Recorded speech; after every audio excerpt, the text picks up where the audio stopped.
দাদা পুলিশ কেন গ্রেপ্তার করেছে আপনাকে? আমি জানি না। 2021 সালের ভোট পরবর্তী হিংসা এবং 2022 সালের পুরো ভোটের অশান্তির জোড়া মামলায় বীরভূমে জোড়া গ্রেপ্তারির ঘটনা ঘটল। দুবরাজপুর আদালত চত্বরের এই দুই হাই প্রোফাইল মামলার গ্রেপ্তারকে কেন্দ্র করে আজ সোমবার ব্যাপক চাঞ্চল্য ছড়ায়। প্রথম ঘটনায় 2021 সালের বিধানসভা নির্বাচন পরবর্তী হিংসার অভিযোগ অবশেষে গ্রেপ্তার হলেন তৃণমূলের এক প্রাক্তন অঞ্চল সভাপতি। ধৃত নেতার নাম কিশোর মণ্ডল। তিনি বীরভূমের দুবরাজপুর বিধানসভার খয়রাশোল ব্লকের পাচরা গ্রামের বাসিন্দা। গত রবিবার খয়রাশোল থানার পুলিশ তাকে গ্রেপ্তার করে। আজ সোমবার তাকে দুবরাজপুর আদালতে পেশ করা হলে বিচারক দুদিনের পুলিশি হেফাজতের নির্দেশ দেন।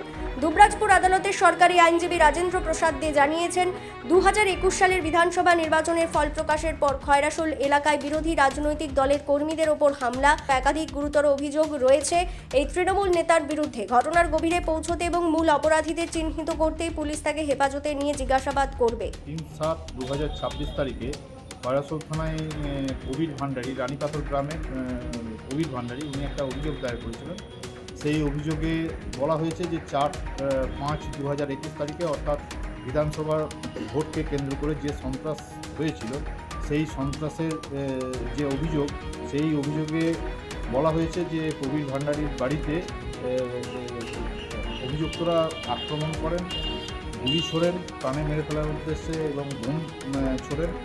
এই অভিযোগ পাওয়ার পর খয়রাশোল থানার একটা কেস স্টার্ট করেন এবং কিশোর মণ্ডলকে অ্যারেস্ট করেন এবং আজকে আদালতে তাকে ফরওয়ার্ড করা হয়। তার যে অভিযোগ খতিয়ে দেখে আদালত তার যে বেল পেয়ার সেটাকে রিজেক্ট করেন এবং সেই সঙ্গে তদন্তকারী অফিসারের আবেদন মোতাবেক 3 দিন পিসি চেয়েছিলেন এবং লানেট কোর্ট স্যাটিসফাইড হয়ে 2 দিনের পিসি অ্যালাউ করেন এবং সেই 2 দিন পর তাকে আদালতে পাঠানোর নির্দেশ দেন আদালত। দ্বিতীয় ঘটনায় একটি পুরনো মামলায় আজ দুবরাজপুর থানার পুলিশ ধীমান লাহা নামে এক সরকারি স্বাস্থ্যকর্মী তথা তৃণমূল ঘনিষ্ঠ ব্যক্তিকে গ্রেপ্তার করে আদালতে তোলে। ঘটনাটি 2022 সালের দুবরাজপুর পৌরসভা নির্বাচনের সময়কাল। অভিযোগ, পুরো ভোটের দিন দুবরাজপুরের এক বিজেপি প্রার্থীকে ব্যাপক মারধর ও শারীরিক হেনস্থা করা হয়েছিল। সেই ঘটনায় তদন্তে নেমেই পুলিশ এই সরকারি স্বাস্থ্যকর্মীকে গ্রেপ্তার করে। ধীমান লাহাকে আজ দুবরাজপুর আদালতে তোলা হলে বিচারক তাকে 14 দিনের জেল হেফাজতের নির্দেশ দিয়েছেন। পুলিশ সূত্রে জানা গেছে, এই নির্দিষ্ট মারধরের ঘটনায় ধীমান লাহা ছাড়াও এর আগেও আরও দুজনকে গ্রেপ্তার করেছিল দুবরাজপুর থানার পুলিশ।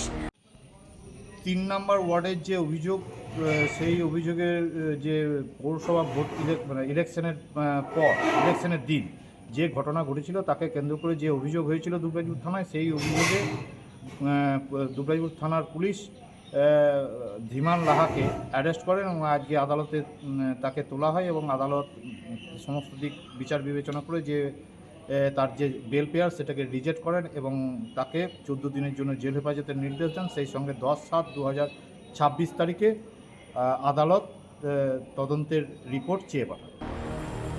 বীরভূমের দুবরাজপুর থেকে লালটু মুখার্জির প্রতিবেদন, বীরভূম রার বাংলা।